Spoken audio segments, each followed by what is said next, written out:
somehow populist politics today, which is a very different world today, has veered into that direction. Now when we think populism, we think anti-immigrant sentiment immediately. Like when you hear populism, I think anti-immigrant immediately in my brain. And that's a problem. And that is a problem that I think that the leaders of populist movements have encouraged and perpetuated in part, because that is the stance they take. Whether it's in Britain with Brexit, or Germany, or anywhere in Europe right now, or Canada, or Donald Trump in the South, every time you think of a populist leader, they don't want immigration.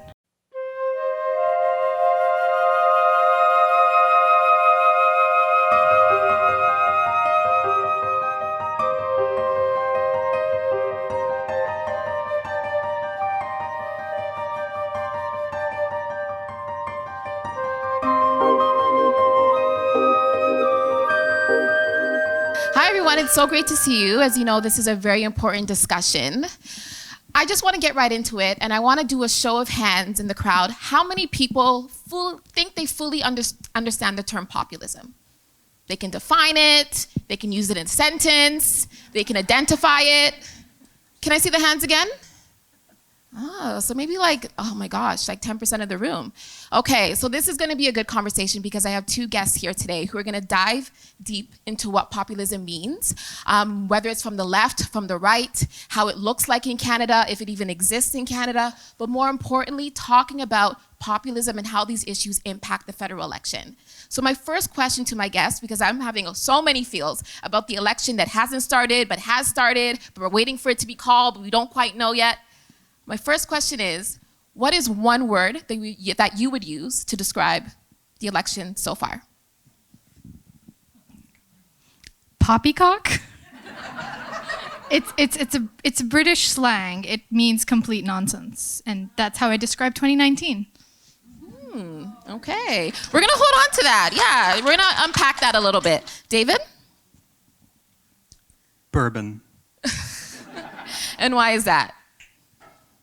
That's just what I've been using to get through it.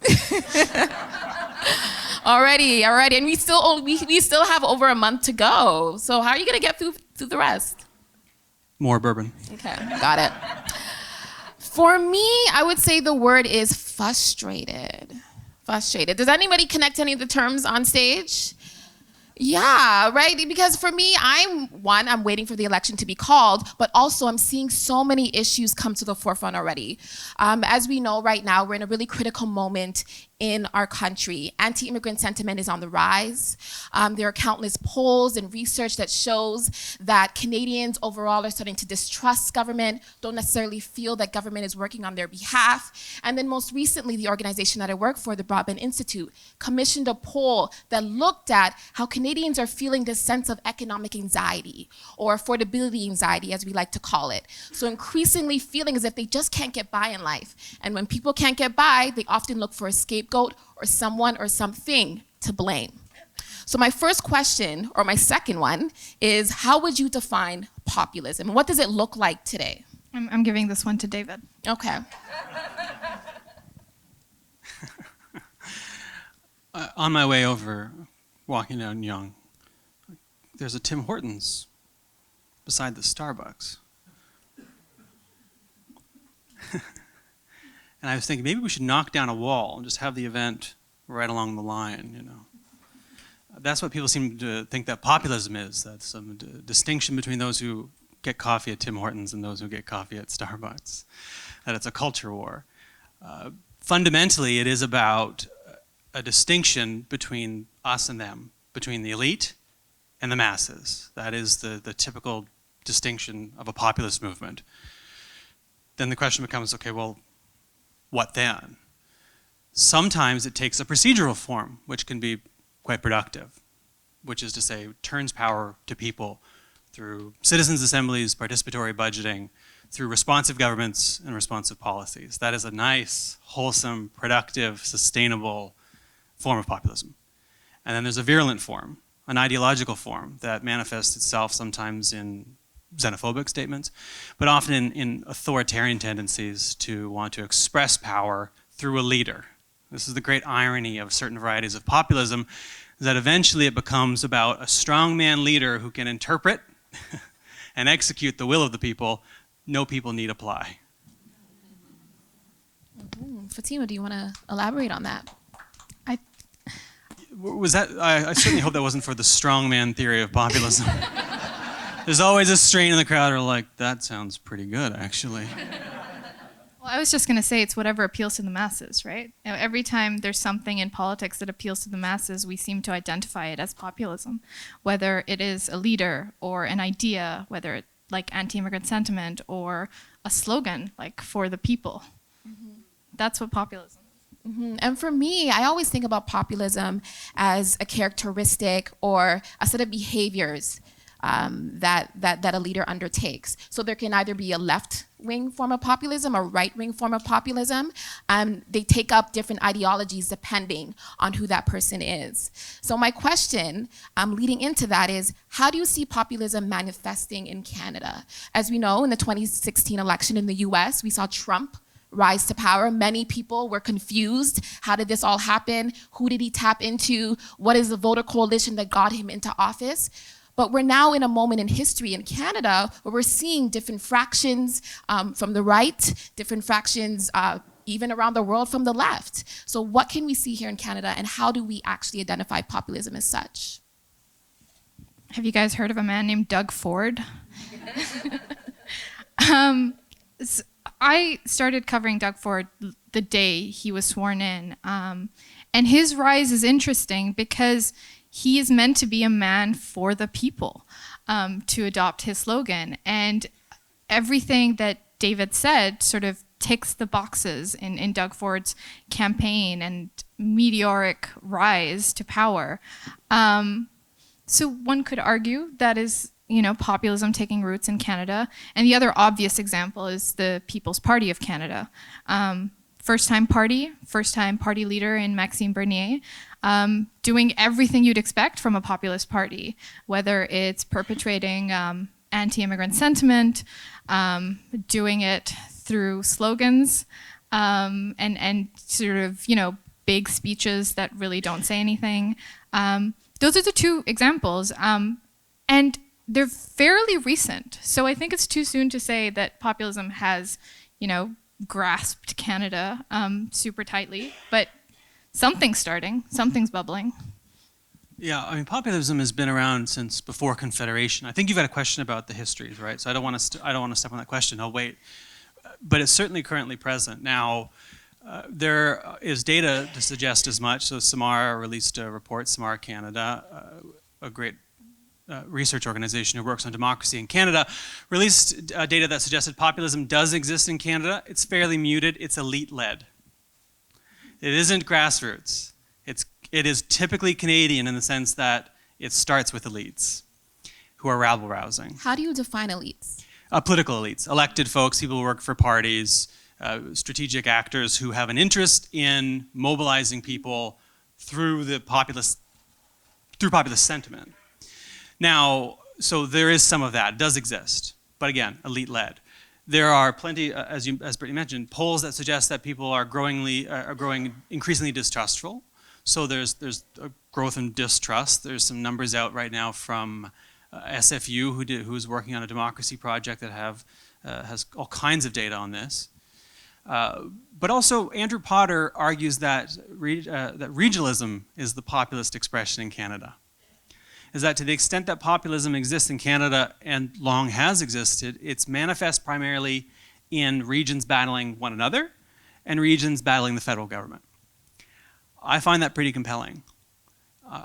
When you look at Alberta versus Ottawa, Alberta versus British Columbia, Quebec versus Ottawa, Quebec versus everyone else, Ontario versus Ottawa, Manitoba versus Ottawa, so on and so forth. And that if you look at these leaders, the provincial leaders especially, the language that they're using is typically populist language. And they're distinguishing the elites of the Laurentian consensus in Ottawa and in Montreal and in Toronto versus the ordinary folks of rural Canada. So it does exist here already. The question is, will it become particularly toxic, and will it gain sufficient traction to make a mess? Well, the toxic nature of some of the populism that I see it often has to do with democracy and our approach to democracy. So democratic norms, how do we make decisions? How do we gain consensus from the public? And Fatima, you talked about Doug Ford, and he's been quite notorious for this, scapegoating democracy, or maybe even making up his own rules along the way. So can you talk to me a little bit about some of the examples of how what Doug Ford's relationship with democracy is like in Ontario, and some of the instances we've seen thus far? Do you have an hour? I think I've compiled this list of cuts on National Observer, which is where I work, and I updated as much as I can. And it's this list of cuts that he's made across budgets for hospitals, for libraries, for the environment, for music, for arts. And he says he's doing it because he's going to save taxpayers, so all of you, money. I don't pay taxes. Does the CRA know this? They do now, I suppose. Do you believe him? If we're to believe Doug Ford, he's fighting the carbon tax, or the price on pollution applied by Ottawa, to save money for the people. If we believe Doug Ford, he is holding cabinet documents he's withholding cabinet documents from the Information Commissioner and journalists for the people. And he keeps saying that that's his justification for everything. Is that democracy? I don't know. That's something history will decide. But it's interesting to see the connections between a policy announcement that comes from a government like Doug Ford's and the justification he provides for it. It's always for the people, whether it's on a placard on said policy announcement. You know, if he's announcing that we're going to fight the price on pollution, he'll say for the people on the placard. If he's announcing he's going to cut legal aid Ontario, it's for the people on a placard. I don't know if that's democracy. That's not the democracy I read about growing up. But it might, I don't know. What do you think? Whenever someone claims to speak on behalf of the people, my first question is, which people would those be? We've known since at least Kenneth Arrow, and probably since Condorcet, that there really is no such thing as the people when you're trying to aggregate preferences and people disagree. You can't do it. That's not, I'm a social scientist by training, so I'm quoting a mathematician. Wait, that's a real job? Political scientist? Social Not scientist? that I can tell, no. No, certainly not anymore. Not in Ontario. Real scientists will tell you, not social scientists like me, or social scientists who use things like regression models, that you just can't do it. You can't aggregate the people in the way that populists tell you that they can. So what they do is interpret the people. So some people, and not some other people. Mm-hmm. Which people? Well, the people that vote for them. In the context of Canada, that's probably, let's be generous, 40% of a 60% turnout.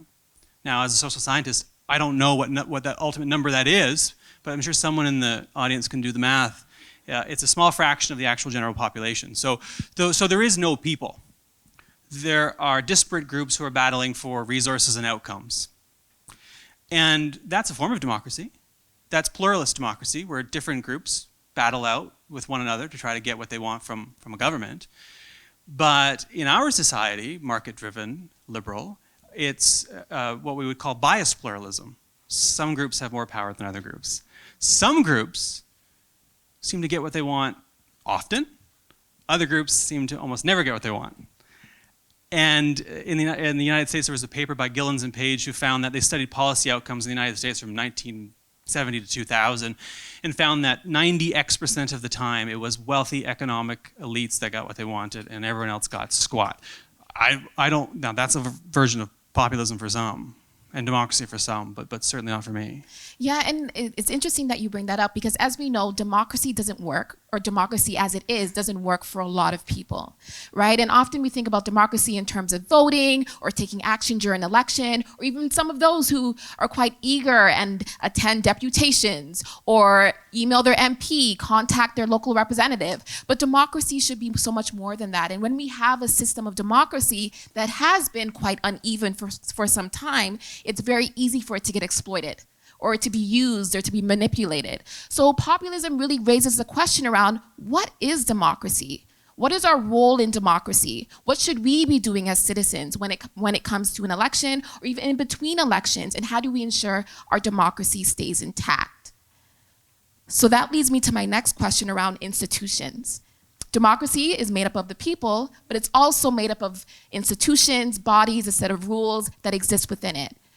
David, what institution do you think is the most important one when it comes to upholding our democracy? So I'm a social democrat. As some of you might have guessed. Nonetheless, I'm a big fan of Parliament. Parliament includes the Senate. I'm a heretic on the left for being a supporter of the Senate. But I think fundamentally Parliament is essential.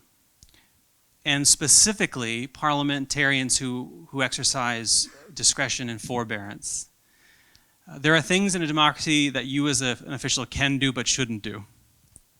There's a great book called How Democracies Die by Ziblatt and Levitsky that basically charts the decline of democracies and the potential decline of American democracy. And what they say is, once the soft guardrails go, things like forbearance, things like you shouldn't do this, like fire officials for political reasons, and although you can get away with it, or for instance, pressure an attorney general to pursue a favorable outcome for a multinational company, you can do it, might even get away with it, might even get reelected after doing it, but you shouldn't. Once you start doing those things, then it's a race to the bottom and you're in big trouble. So Parliament needs to hold governments to account that violate forbearance, and they themselves need to behave.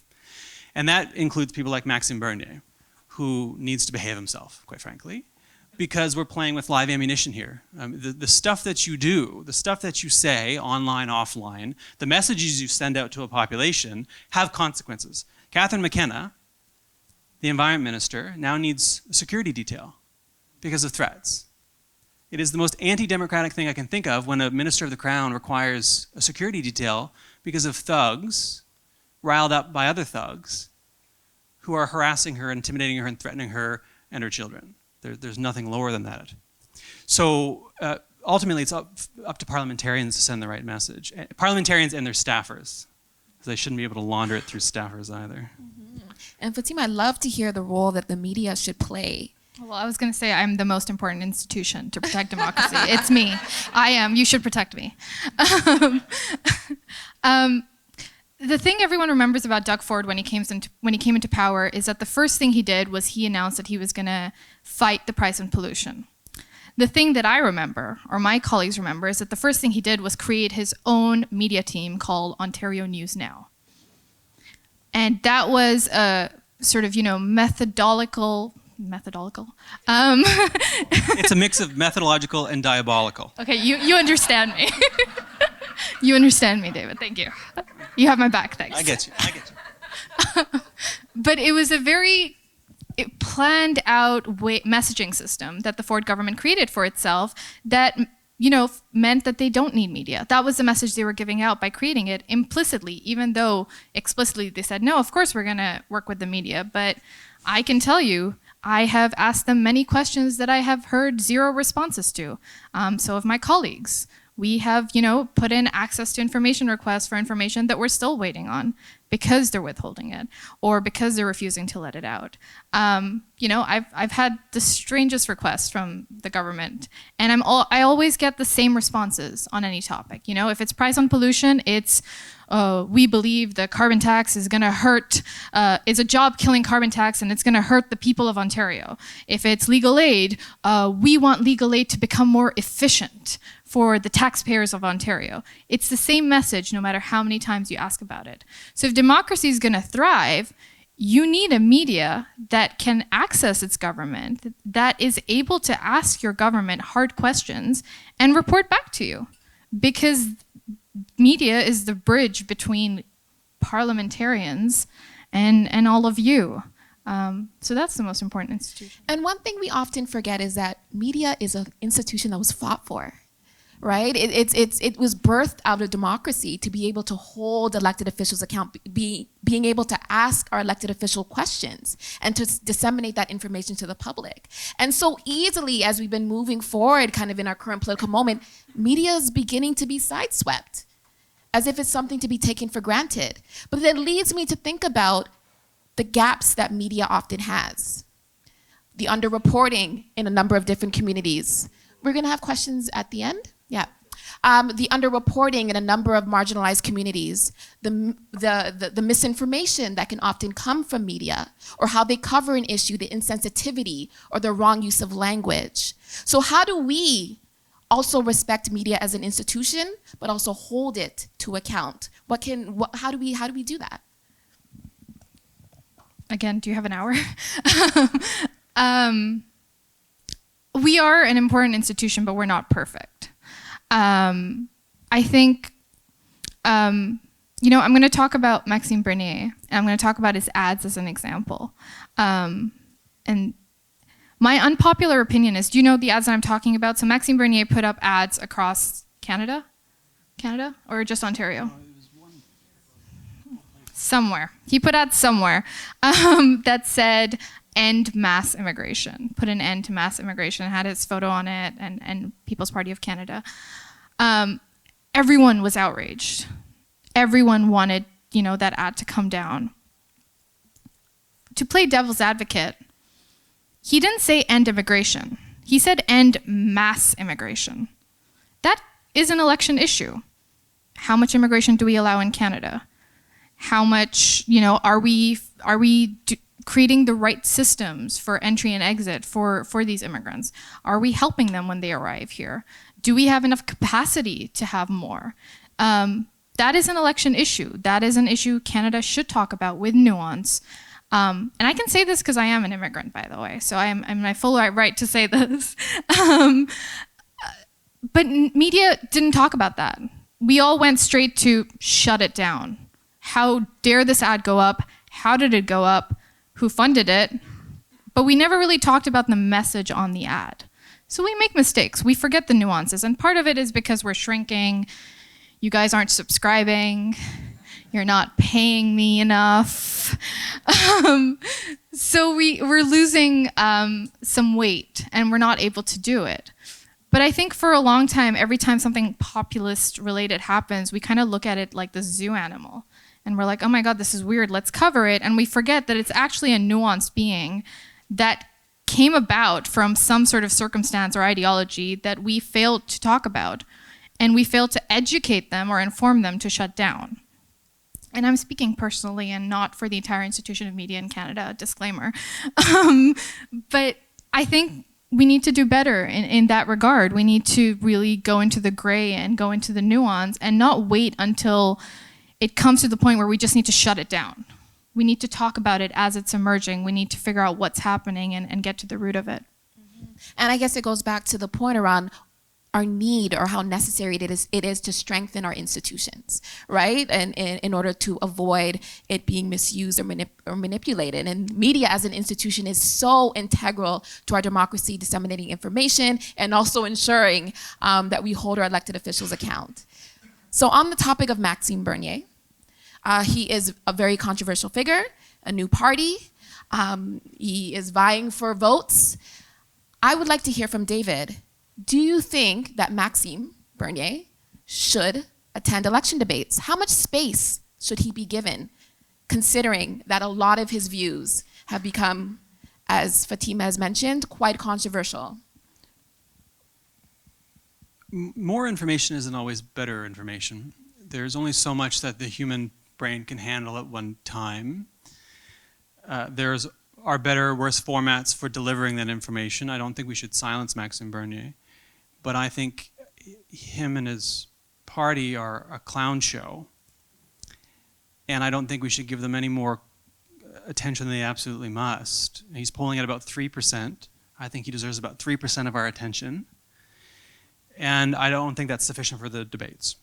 In part because every time you add someone to a debate, you make it a little bit harder to understand the positions and the nuances of the competitive parties. Now, let's set a threshold then, and that's what we did with the debate commission. There's a new federal debate commission. They had rules. They said, look, we'll invite you to the debates if you meet the following criteria.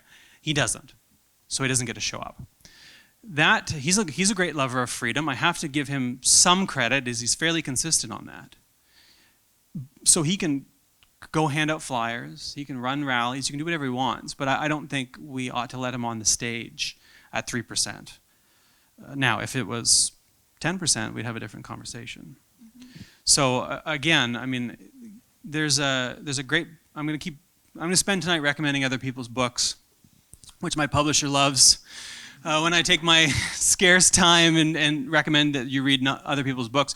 But there's a great book by Barry Schwartz called The Paradox of Choice. And it opens with him trying to buy blue jeans. Now, there's one pair of jeans I like. And when they're no good, I go to the jeans store, the one I go to that I'm not going to advertise for. And I show the person working there, I said, I want this one again. These days I take a photo. I used to go. And I want this one. Because I find it very difficult to buy jeans. Because there's too many choices. And so Barry Schwartz's book opens with him trying to buy jeans. So it's too many choices.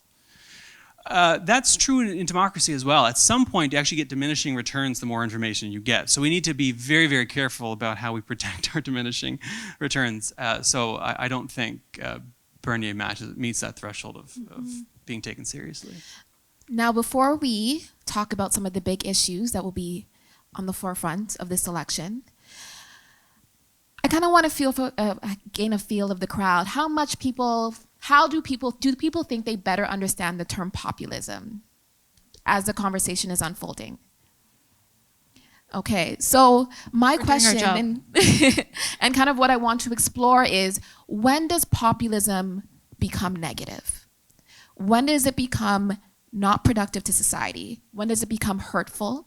When does it start to use people as pawns? Or when does racism start to spear in populism?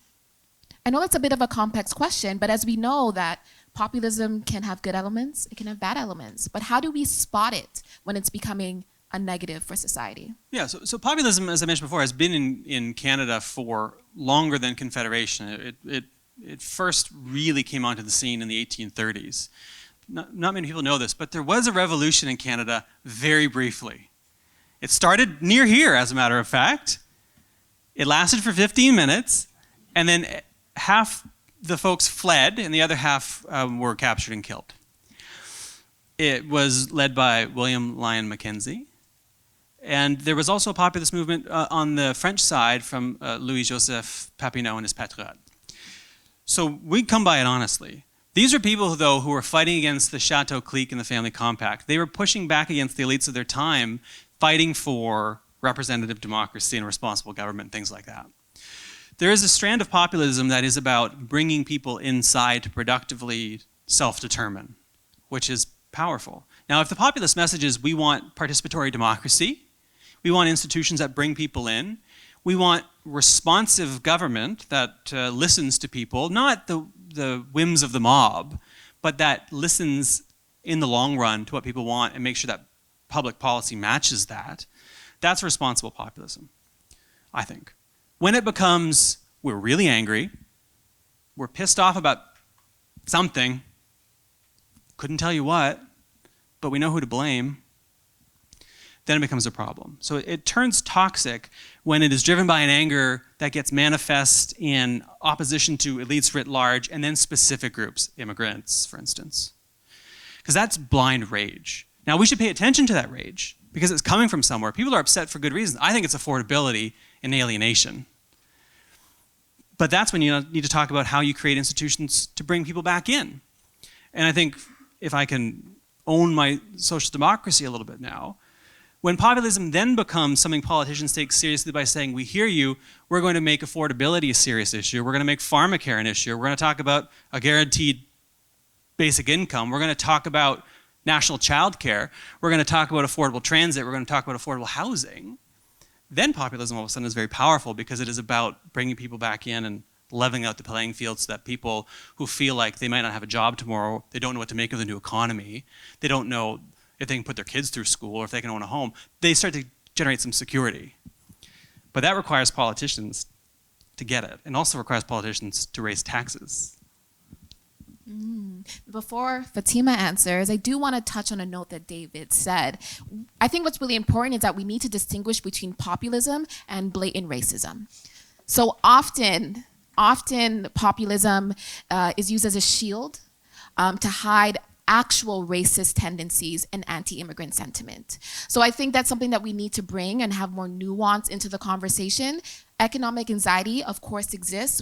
Countless research in our country points to the fact that people feel as if they're struggling, that people feel their lives are increasingly becoming unaffordable. But then there's an element of racism where people don't want people who aren't like them in this country. And that is a very specific and separate form of a political ideology and personal sentiment. So thank you for kind of raising all of those elements. Fatima.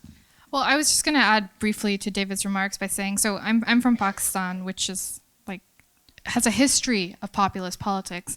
And my favorite slogan from political past is Zulfikar Ali Bhutto, who was Benazir Bhutto's dad. His entire election campaign was Roti Kapra Makan, which translates to bread, clothes, house. And he was elected by the masses on that slogan alone because it hit at the economic anxiety so many of the rural populations of Pakistan felt at the time, and the economic anxiety they felt at the time. And that's all they wanted. They wanted bread, they wanted clothes, they wanted a house. And I think we veer from that idea of populism and that service that populism is supposedly meant to do to dangerous territory when it becomes racist, when you start attacking the likes of me and my mom and my family and everyone else.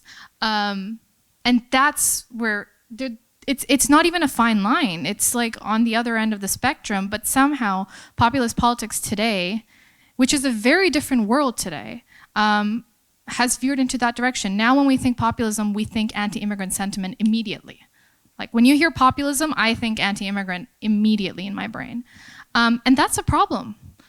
And that is a problem that I think that the leaders of populist movements have encouraged and perpetuated in part, because that is the stance they take. Whether it's in Britain with Brexit, or Germany, or anywhere in Europe right now, or Canada, or Donald Trump in the South, every time you think of a populist leader, they don't want immigration. They want to get rid of all the brown and black people in their country. And that is a problem, and that's when it becomes dangerous. There's nothing wrong with populism in theory, I don't think. I mean, I read just last night that populism, left-wing populism in Canada started with farmers, which is great. But now that's not the case. Now it's Maxime Bernier leading the movement, and he's saying that I should leave this country. So take that how you will. Mm-hmm. So this is a good segue into talking about some of the top issues that will be on the forefront in this election. We already heard that immigration or anti-immigrant sentiment is one of them, but climate change is another. And affordability as it relates to maybe housing, pharmacare, or healthcare is another. So Fatima, what are some of the stories that you could potentially be covering, or maybe that you even see right now on the verge of really taking hold of this election? Well, the climate crisis. Every party has a platform on how they're going to tackle this looming death that we have coming, and we have to figure out who has the best plan. I cannot answer this question right now. I'm still trying to figure it out. But the liberals obviously have the price on pollution. Conservatives are like, nope, no price of pollution, and then have a very vague plan that says they're going to do something with industries, but not really clear what they're going to do. And that's how it goes. But the climate crisis is definitely a top of mind.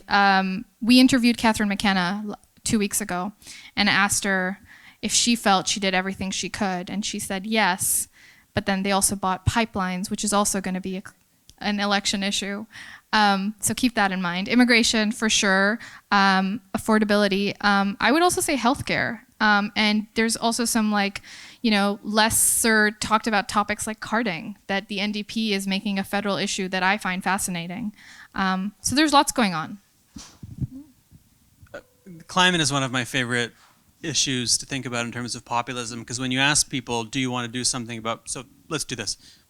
Imagine you're the people. I'll do both sides. Like a true populist leader. Do you think climate change is real? Yes.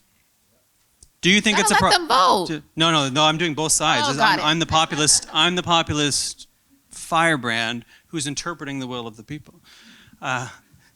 So do you think climate change is a problem? Yes. Do you think it's going to affect you? Yes, there's data that says this. Do you think we should do something about it? Yes. Are you willing to pay for it? No. Just do something about it. Yeah, what do you want us to do? I don't know, just do something. Okay, it's going to cost some money. I'm like, that's fine. Can we have some more money? No. So there is data out that says people were asked these questions, and they answered, yes, it's a problem. Yes, I believe in it. Yes, it's going to affect me. Yes, we should do something about it. And no, I won't pay more than $30 a month to do anything. This shows you very clearly how incoherent the people, quote unquote, can be when you sit down and just ask them something. Now compare that to a deliberative democracy where you assemble people and you, as a group, exchange back and forth reasons and ideas and have a conversation, where people's aim isn't to state a position and defend it, or to give you an answer off the top of their head when you stop them in the street or call them during dinner, but instead to transform and develop preferences alongside their cohort, their peers, and experts. Then you start to build trust, then you start to build engagement, then you start to build understanding, then you start to build willingness to reciprocate, et cetera, et cetera, et cetera. You build social cohesion. That's deliberative democracy. So I'm trying to put citizens' assemblies on the federal agenda, which is, there's at least one fan. I think people just don't fully know what it is So, yet. yes. They're waiting for the definition. So a citizens' assembly is effectively a randomly selected group of citizens who come together to consider a policy proposal or a range of policy proposals. They have access to experts that meet over the course of a few weeks or weekends or several months, and then they come up with some sort of recommendation. We had one in Ontario in 2006, 2007 on electoral reform. British Columbia had one on electoral reform. They've been used in Ireland, and Mongolia is routinely using them now. They're used in the United States. They're used locally all the time. But the idea is we want to build in participatory, deliberative mechanisms so that when you sit down with someone to ask them about a policy proposal, pharmacare, transit, climate change, immigration, you're not getting their gut response to a question and the latest thing they read on the news. You're getting a considered position based on reasoning, not rationalization or some gut response at the moment. So I'm trying to say what we need to fix in this country first and foremost is the structural problem of we're not doing democracy as well as we could, and so you're getting a bunch of garbage on the issue side from people who aren't given the time, the resources to participate in self-government or to communicate to their politicians what they want. You get that right, you get the other stuff right too. But that involves politicians giving up a little bit of power, which they don't always love to do. Mm-hmm. So this leads me into my final question before we go to our Q&A. What can we all do to make better political decisions? So citizens' assemblies, it's not here yet. So unfortunately, we can't fully participate in that, but we can keep that in the back of our minds about how we can strengthen our role in our democracy. But we have the election looming, October 21st, just in case you didn't know the date. And we, myself, and I imagine other people in this room, want to know how they can make the best informed decision as possible, considering that we have forms of populism on the rise, considering that anti-racism sentiment is on the rise, considering that there's a whole bunch of muddied water when it comes to deciphering between the issues that matter the most. What are some takeaways that this audience can walk with? Question everything. If you see an electoral ad, it doesn't mean it's true. Look at who's funding it. There's usually a little situation at the bottom that tells you where it's coming from. Ask yourself if what the ad is saying is actually accurate, factually accurate, or if it's just perpetuating an opinion of a party. And then ask yourself, do you believe it? I think voters, again, the world is very different today. We are bombarded constantly with information, whether it's through social media or whatever platform you watch, television, etc. And it moves very, very fast. One day we'll be talking about the climate crisis. The next day we'll be talking about immigration. Within hours, we'll be talking about something else. But as voters, we have to make sure that we stop and understand and everything. And if we don't, we stop those candidates and say, hey, I don't understand this. Or why are you spreading this lie? It's not true. And can you tell me if it's true and how you know this to be true? That's what journalists are trying to do. So, find a paper you like, find a website you like, subscribe to that, where you feel you can get the best information and that can help you with that process. But just question everything, because it's a weird world out there and not everything is true anymore. And this is coming from a journalist who's meant to be in the market for truth. So trust me when I say that. You heard it here first from the National Observer. Truth is dead.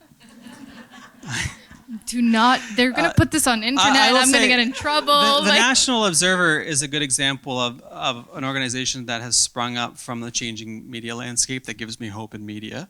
So first of all, thank you to you for the work that you do, because it's fantastic, and to the National Observer for the work that they do, because there are places, I'll echo that. There are great media outlets out there, and we need to support them. And if you can afford to support them by paying money, support them by paying money. Journalists need to be paid. The ads model is broken. We got to figure that out. Part of figuring that out is we got to pay for things. When did we start thinking we didn't have to pay for things anymore? It's the strangest thing. All right. Must have been a populist. I was about to a populist idea. Do this stand-up bit millennials these days.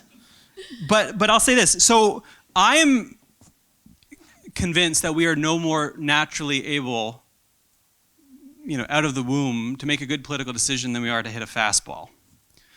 You got to train to hit a fastball. Has anyone ever tried to hit a fastball? It is extremely difficult.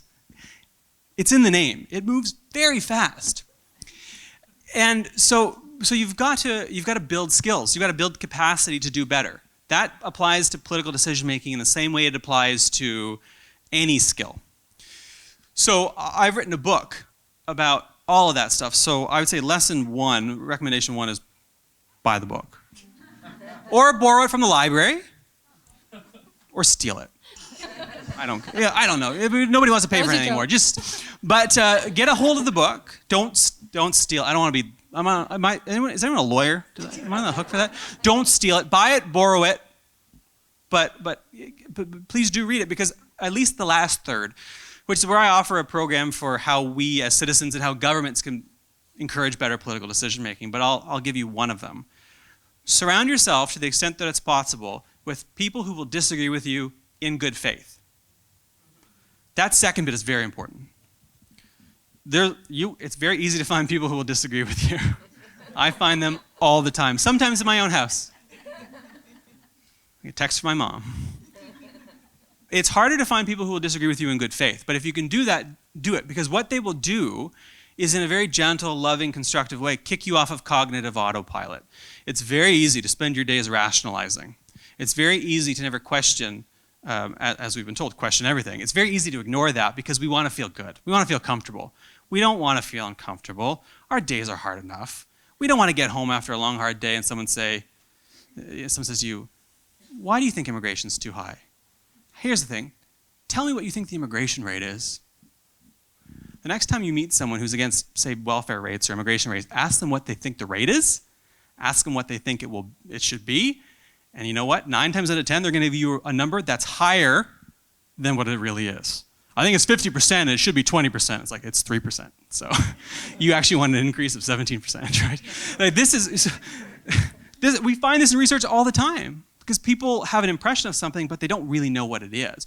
So and that includes me, it includes everyone. It is the human condition. So kicking yourself off of cognitive autopilot by surrounding yourself with people who will disagree with you in good faith is absolutely essential. So that and the book, and read the National Observer and other fantastic This is journalism. self-promotion Oh, and the now. Washington Post. And Maclean's. And Come to all the Toronto Public Library events. And the If Toronto you Public cannot find people, because sometimes that takes work, searching for those folks out there who Join may Twitter. disagree with you, diversify your reading list. That's a really quick and easy way to do so. If your stitch or your spiel or your thing is climate change, and your library is full of books around environmentalism, that is amazing. But go out there and get a book on anti-racism practices. Go out there and get a book on how people view healthcare systems around the world. I know these are very specific and nerdy and niche topics, but diversifying your reading list is a quick and easy way to expose yourself to different opinions, different viewpoints, and then it forces you to even ask yourself, what do I truly think about this particular topic? So arm yourself for this election, folks, because it's going to be a rocky ride.